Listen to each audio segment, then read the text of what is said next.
পুঁই শাকগুলো ভালো হয়েছে।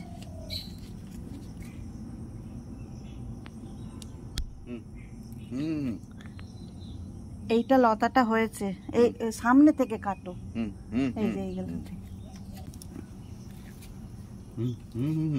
হ্যাঁ হ্যাঁ, আর একটু নিচ থেকে কাটো। হ্যাঁ হ্যাঁ, কাটো।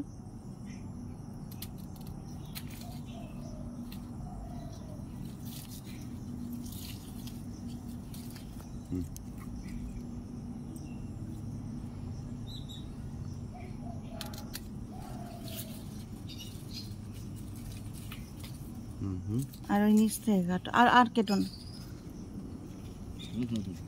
এখান থেকে কাটো। হ্যাঁ হ্যাঁ,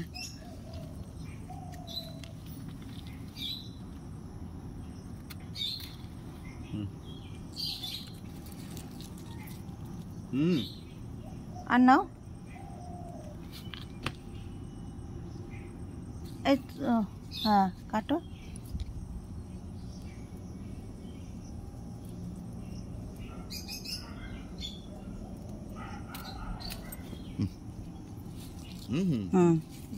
নমস্কার বন্ধুরা, ঘরের স্বাদে ঘরোয়া খাবার চ্যানেলের নতুন পর্বে সবাইকে স্বাগত জানিয়ে শুরু করছি আজকের নতুন রান্না, চিংড়ি মাছ দিয়ে পুঁই শাক।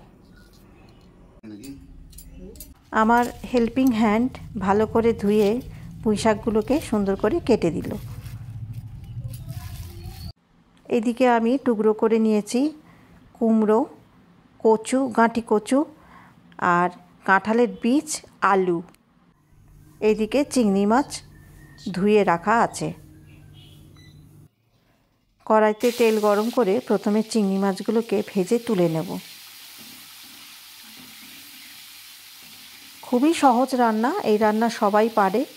আমি কেমন করে রান্না করি সেটা তোমাদেরকে দেখাচ্ছি।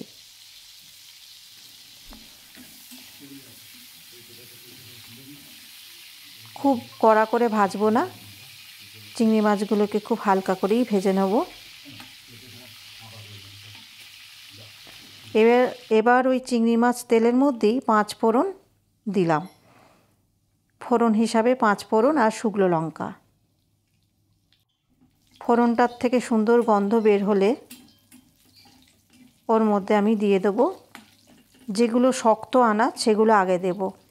আলু আর কচু দিয়ে দেবো।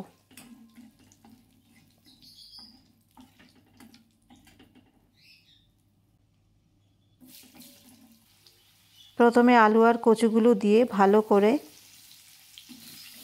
ভেজে নেব।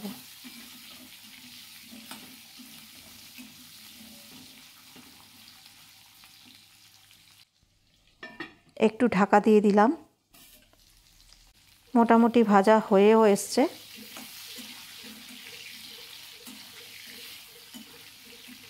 এইবারে ওর মধ্যে দিয়ে দেব কাঁঠালের বীজ কুচোনো করে রাখা আছে, সেইগুলো দিয়ে দেবো, কাঁঠালের বীজটা। আর দিয়ে দেবো কুমড়ো। এবার সবগুলো আনাজ ভালো করে ভেজে নেব।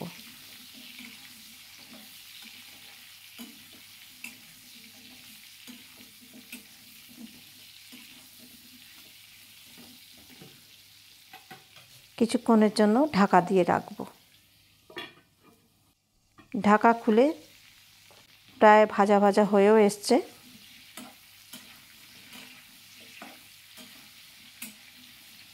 এর মধ্যে দিয়ে দেবো এবারে কেটে রাখা পুঁই শাক। পুঁই শাকগুলো এতটা কচি যে রান্না করতে বেশিক্ষণ সময়ও লাগবে না। টাটকা পুঁই শাক গাছের, আমাদের বাগানে হয়েছিল। খুব কচি শাক, একটা পাতাও বাদ যায়নি, এত সুন্দর পাতাগুলো।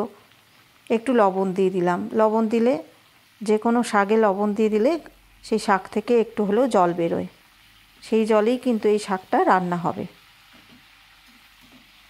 এর মধ্যে আর জল দেওয়ার কোনো প্রয়োজন লাগবে না।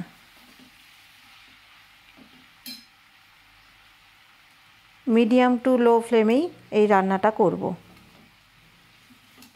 আনাজগুলো ওই জলেই সেদ্ধ হয়ে যাবে। একটু ঢাকা দিয়ে দিয়ে রান্নাটা করতে হবে।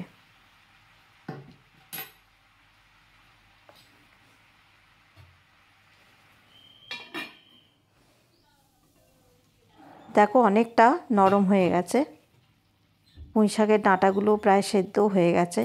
এখানে একটুখানি 3-4টে কাঁচা লঙ্কা দিয়ে দিলাম চিড়ে।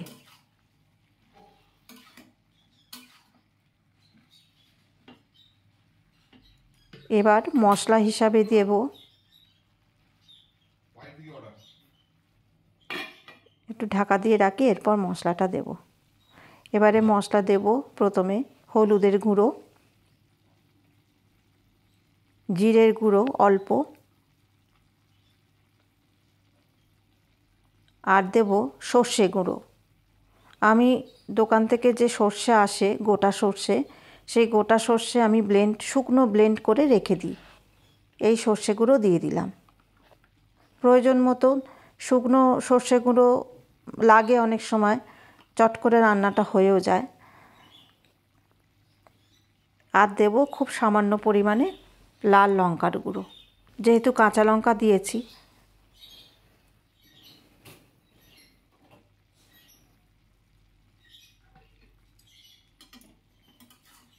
এবারে বলো বন্ধুরা, তোমরা কে কোথা থেকে আমার রান্নাটা দেখছো? একবার কমেন্টে জানিও, কমেন্ট বক্সে গিয়ে। তাহলে তো আমি বুঝতে পারবো যে আমার রান্না তোমরা দেখছো ও কোনো জায়গা থেকে, তাহলে আমি ধন্যবাদও দিতে পারবো।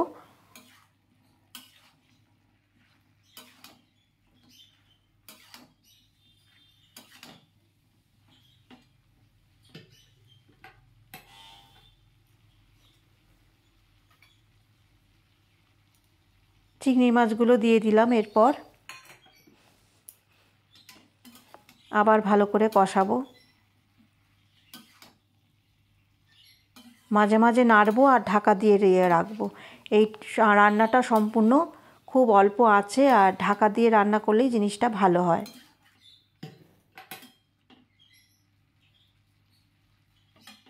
সেদ্ধ হয়ে গেছে আনাজগুলো, ঢাকা খুললাম।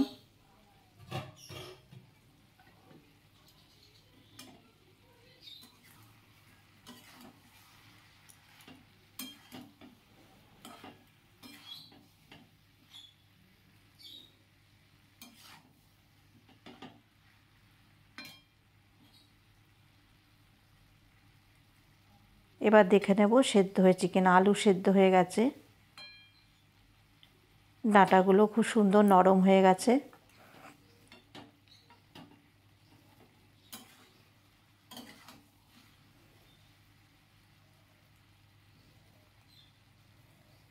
কচুটাও গলে গেছে।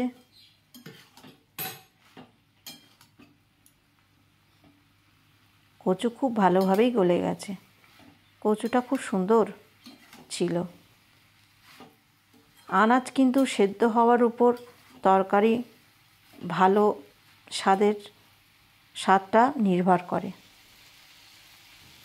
লাস্টের দিকে একটু চিনি দিয়ে দেবো। শাক জাতীয় জিনিস একটু মিষ্টি মিষ্টি খেতেই ভালো লাগে।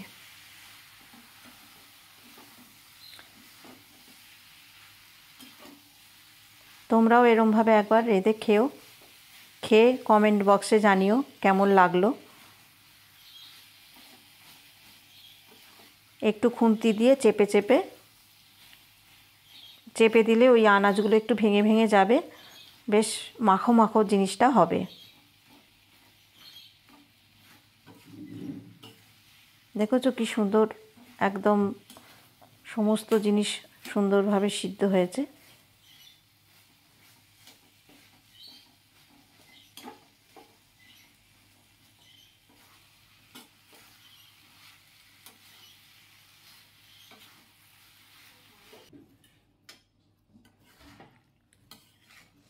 আমার রান্না যদি ভালো লেগে থাকে একটা কমেন্টে জানিও। আর তোমরা অবশ্যই এরমভাবে করে খেও, চিংড়ি মাছ দিয়ে অথবা ইলিশ মাছের মাথা দিয়ে। এইভাবেই করো, খেতে খুব ভালো লাগবে। একটা লাইক দিও, আর যদি ইচ্ছা হয় সাবস্ক্রাইব করো।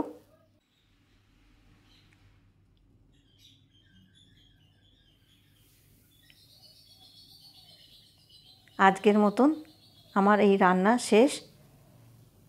আগামী পর্বে নতুন কোনো রান্না নিয়ে আসছি। আজকের মতন টাটা।